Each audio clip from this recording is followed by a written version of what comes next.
In a fine restaurant, a slice of salmon is placed before you, its vivid orange-red color, its fat marbled like silk. It looks so perfect that it feels almost symbolic, pure, nutritious, natural. But under a biochemical microscope, the story changes immediately. That color is not an inherent trait of the fish.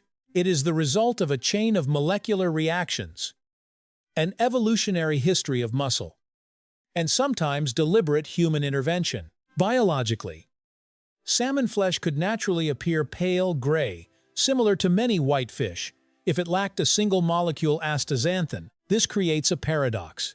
Are we eating a natural organism, or a product whose pigment has been adjusted through feed systems, environmental conditions, and technology? To understand the answer, we must step away from the plate and enter the world of muscle dynamics, pigment biochemistry, lipid metabolism, and environmental toxicology, where every muscle fiber and every molecule is a record of a survival race. The structure of salmon flesh is not simply meat. It is a mechanical system designed for an extreme survival behavior: upstream migration. Wild salmon belong to the anadromous group, born in freshwater, maturing in the ocean, then returning to rivers to reproduce. This journey demands thousands of kilometers of swimming against strong currents, resisting water pressure, and expending enormous amounts of energy. At the histological level, this results in a high density of red muscle fibers. These fibers are rich in mitochondria and contain myoglobin, the oxygen transport protein, allowing energy production through aerobic respiration. The system functions like a biological diesel engine: slow, durable, and highly efficient. The muscle fibers are tightly organized, with low intracellular lipid content, creating a firm texture. By contrast, farmed salmon raised in sea cages live in an environment with limited movement.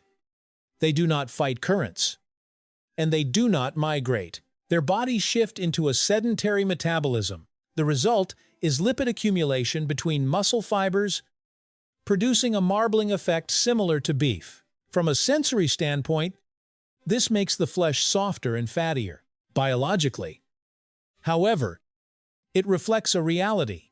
The muscles are no longer shaped by evolutionary pressure. This difference is like comparing a marathon athlete with an office worker. Both are human bodies, but their muscle structures and energy systems are entirely different. The red color of salmon is not simply the color of meat. It is the color of a carotenoid molecule, astaxanthin. At the chemical level, astaxanthin has a polyene structure, a long chain of conjugated double bonds that allows it to absorb blue light and reflect a red-orange hue. Yet its role is not limited to pigmentation. Astaxanthin is an exceptionally powerful antioxidant. It can neutralize free radicals by donating electrons without breaking down itself, thanks to its stable molecular structure. In wild salmon, this molecule accumulates through the food chain: algae, krill, small fish, salmon.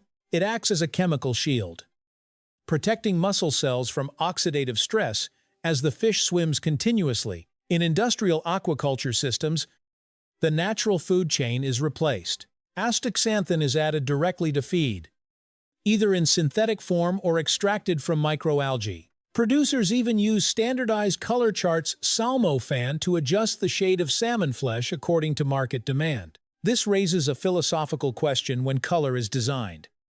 Are we consuming biology or aesthetics? One of the reasons salmon is considered a healthy food lies in its omega-3 fatty acid content, EPA, eicosapentaenoic acid, and DHA-docosahexaenoic acid. These molecules have long chains with multiple double bonds, which help increase the flexibility of cell membranes and participate in regulating inflammatory responses. In wild salmon, the omega-3, omega-6 ratio is typically high. This comes from a natural diet rich in marine organisms, sources of lipids abundant in long-chain fatty acids. In contrast, farmed salmon are fed industrial diets made from soy and grains and vegetable oils, which are generally higher in omega-6 than omega-3. Physiologically, Omega-6 is not bad, but when the ratio becomes too high, it may promote chronic inflammation. The difference is like changing the fuel in an engine, it still runs. But the biological efficiency shifts.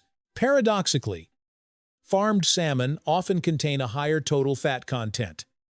Yet the metabolic value of these lipids is less optimal. This reflects a basic principle. Not all fats are the same. Molecular structure determines biological function. Salmon is an environmental data recorder. Everything it eats, and every place it swims through, leaves traces in its tissue. In the wild, salmon may accumulate heavy metals such as mercury through bioaccumulation, the gradual buildup of substances along the food chain. Mercury exists primarily as methylmercury, an organic compound capable of binding to proteins and entering the nervous system. Conversely, farmed salmon in the past faced risks from PCBs and dioxins in industrial feed. These molecules have stable aromatic ring structures, resist biological degradation, and accumulate in fatty tissues. Modern safety standards have significantly narrowed this gap through feed control, toxicological monitoring, and environmental regulations. Yet the fundamental reality remains unchanged. Fish flesh is a chemical map of the environment in which it lived. Salmon is not just food. It is a biochemical entity reflecting the energy it consumed, the environment it inhabited, and the system humans built around it. Each slice of flesh is the outcome of muscular activity, food chains, in 12 listed structures, and environmental history. The high price of wild salmon is not only about rarity, it represents the biological cost of a demanding life process, thousands of kilometers of migration, millions of muscle contractions, and billions of oxidative reactions.